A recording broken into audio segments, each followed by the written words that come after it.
안녕하세요. 500살 연금 고수들의 희소장입니다. 지난 시간에는 DB형, DC형, IRP 유형의 3가지 내용 설명을 도와드렸는데요. 이번 시간에는 많은 분들께서 궁금해하시는 IRP에 대한 포인트 정리와 연 6% 이상 수익 달성 가능한 DC형 운용 방법 전략에 대해서 이야기 드리겠습니다. 앞선 정보를 위해서 구독과 좋아요 부탁드리고요. 바로 시작하겠습니다. 퇴직연금 이슈가 핫합니다. 늘 그래왔듯이 연말 정산을 위해 서류를 준비하다 보면 절세를 위한 방법이 있다는 것을 알게 되고 연 900만 원까지 세액공제 혜택이 있는 개인형 연금계좌에 가입하면서 연금에 대한 관심도 갖게 된다고 하시는데요. 이 중 특히 IRP 계정에 대해서는 이야기들이 많은데요. 저축통장 개념인지 퇴직연금인지 헷갈려 하시는 분들이 계신 것 같습니다. 우선 IRP는 원래 주기능이 퇴직금을 받아서 그 퇴직금을 써버리지 말고 노후까지 계속 투자를 유지해 가서 연금으로 받으세요 라고 하는 기능이 주 기능입니다. 다시 말씀드리면 첫 번째 주 기능은 퇴직할 때 퇴직으로 받는 기능이고 두 번째는 재직 중에 연말정산 목적이나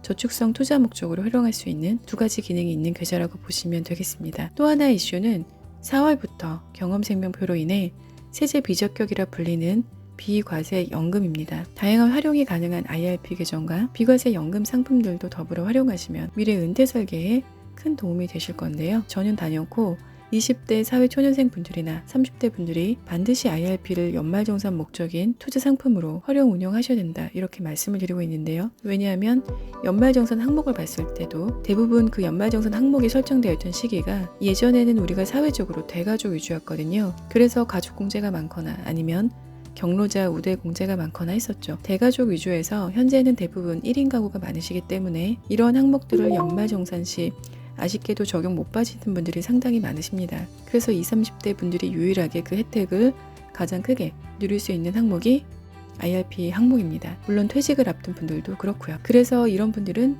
노후자금도 되시고 투자도 되시고 그리고 누릴 수 없었던 세제 혜택도 받으실 수 있기 때문에 IRP 계좌는 30대부터 60대까지 꼭 해야 될 항목이라고 제가 추천을 드리고 있는데요. IRP 계좌는 꼭 퇴직 시에만 사용되는 것이 아니라 재직 중에서도 활용 가능하고요. 연간 1,800만 원까지 저축도 가능하고 연말 정산 시 자신이 납부한 세금의 일정 비율을 반환받을 수 있기 때문에 꼭 활용하셨으면 합니다. 그리고 DC형에 대해서 구체적으로 이야기해 볼게요. 확정급여형인 DB형은 회사한테 쭉 맡기고 저희가 신경 쓸 게 별로 없기 때문에 패스하고요. DC형은 투자 운용인데 개인의 선택이 큰 부분이 있어 선택하신 분들에게 운용하는 방법에 대한 도움을 드리고자 간단히 정리해 드리겠습니다. DC형 퇴직연금 상품은 연령대별로 인기 상품이 다르고요. 연령별 투자 전략을 세우고 상품 선택하는 것이 중요한데요. 투자 전략은 인생 주기에 맞춰 공격적으로 투자한 후 안전자산으로 전환하는 전략 중에 글라이드 패스 전략을 권장드리고 있는데요. 이 이론에 대한 내용은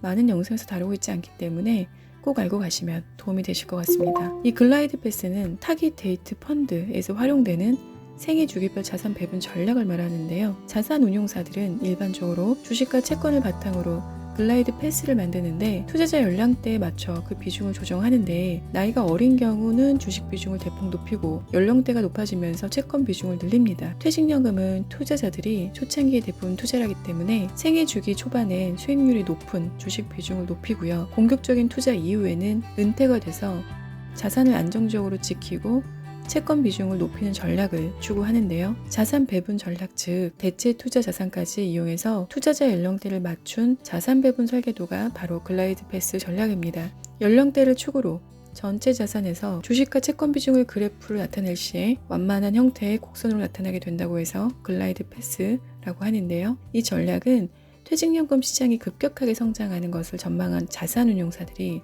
외국에서 적극 도입해서 현재 국내에 적용하는 방식이기도 합니다. 퇴직연금은 기본적으로 20대부터 60대 각자 세대별로 투자 전략을 좀 다르게 운영하셔야 합니다. 먼저 은퇴자금의 투자 전략을 세우고 투자 전략에 맞는 방법을 어떻게 운영할 건지 고려한 다음 상품을 고르기 시작해야 합니다. 개인적으로는 인생 주기를 보고 맞춰서 투자할 것을 권해드리고 있는데요. 요즘은 금리가 너무 낮아서 더 이상 퇴직연금을 예금에 맡겨둬서는 안 될 것 같다 라는 말씀 많이들 하십니다. 저금리가 장기화되면서 퇴직연금 가입자라면 한두 번쯤은 이런 생각을 해봤을 겁니다. 하지만 정작 행동으로 옮기고 나면 많이 망설이게 되는데요. 혹시라도 은퇴를 앞두고 주가가 크게 하락하면 어쩌나 하는 두려움이 있기 때문에 그렇습니다. 은퇴 후에 재취업하기도 쉽지 않아 연금으로 생활해야 되는데 이와 같은 일을 당하면 낭패가 아닐 수 없죠. 쉽게 어떤 투자를 하던 기준과 방식이 필요한데요. 연금 가입자들은 이러한 우려를 적극적으로 반영해 만든 자산 배분 설계도 전략으로 운영해 보시면 어떨까 해서 이번 영상 준비해 봤습니다. 이 기준으로 준비하시면 좀 더 개인 상황에 맞는 유리한 방식으로 준비하실 수가 있으실 텐데요. 여기에서 가장 중요한 점은 이 전략은 자산이 크게 하락한 다음 다시 이전 수준으로 회복하기까지 걸리는 기간, 즉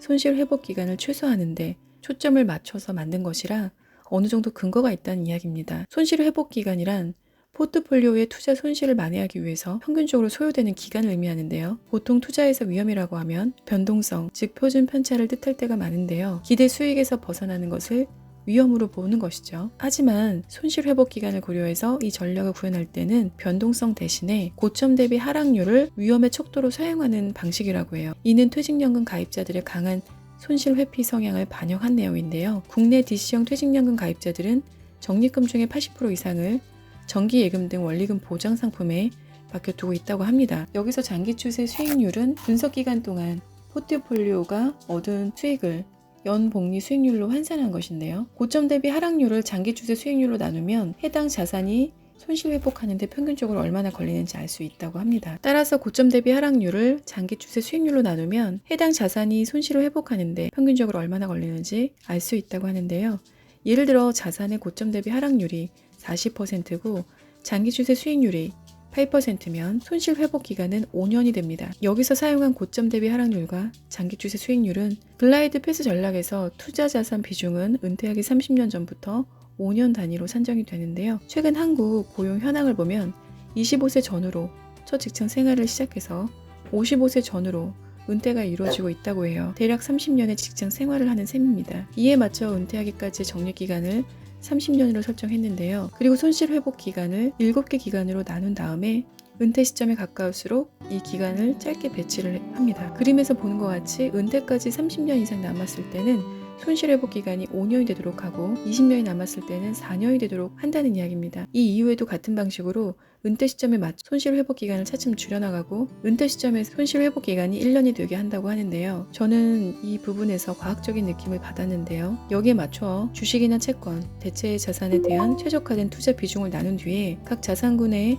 하위 자산들에 대한 최적의 투자 비중을 다시 한번 결정하는 전략이라고 하는데요. 실례로 포트폴리오 내 주식 비중을 60%로 정했으면 그 한도 내에서 국내, 해외, 대형주, 소형주, 성장주, 가치주 이 비중을 얼만큼 가져갈 것인가를 다시 정하게 되는 것이죠. 이 손실 회복 기간을 이용해서 글라이드 패스를 설계할 때 한 가지 고려해야 할 점이 있는데요. 바로 적립금의 실질 가치를 유지하시는 겁니다. 현재 100만 원과 30년 이후에 100만 원은 다르기 때문에 30년 동안 물가 상승률만큼 가치 차이가 발생하죠. 이러한 차이를 없애기 위해서는 매년 물가 상승률만큼의 수익률을 확보해야 되기 때문에 그에 맞는 투자 포트폴리오를 구성을 해야 하는 거죠. 은퇴까지 남은 기간이 많으면 주식처럼 상대적으로 손실 회복 기간이 긴 자산군을 많이 편입을 하고 은퇴 시점에 가까울수록 채권형처럼 안정적으로 손실 회복 기간이 짧은 자산군의 비중을 늘려나가면 된다.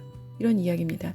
5대 증권사 퇴직연금 수익률을 조사해 봤는데요. 증권사의 원리금 비보장형 평균 연간 수익률이 DB형 9.32%, DC형 14.85%, IRP 14.64%로 집계가 됐는데요. 최근에 많은 분들이 아시는 것처럼 5%, 6% 확정연금형보다는 높은 수익률입니다. 원리금 비보장형의 포트폴리오를 여러분들은 어떻게 구성하고 계신가요? 이번에 말씀드린 전략을 적용해서 운영해 보시면 어떨까 이렇게 제안을 드리고 싶습니다. 또한 최근 이슈인 4월 기준 변경되는 경험생명표와 더불어서 최근 많은 관심을 받고 있는 은퇴 시점의 비과세 연금 상품들과 즉시 연금 상품들을 준비하시는 분들이 상당히 많은 걸로 알고 있습니다. 다음 시간에는 투자 상품과 비슷한 특정 수익을 주는 연금 상품군에 대해서 이야기 나눠보도록 하겠습니다. 이번 영상도 도움이 되셨다면 구독, 좋아요, 알림 설정드리고요. 그럼 다음 시간에 뵙겠습니다. 감사합니다.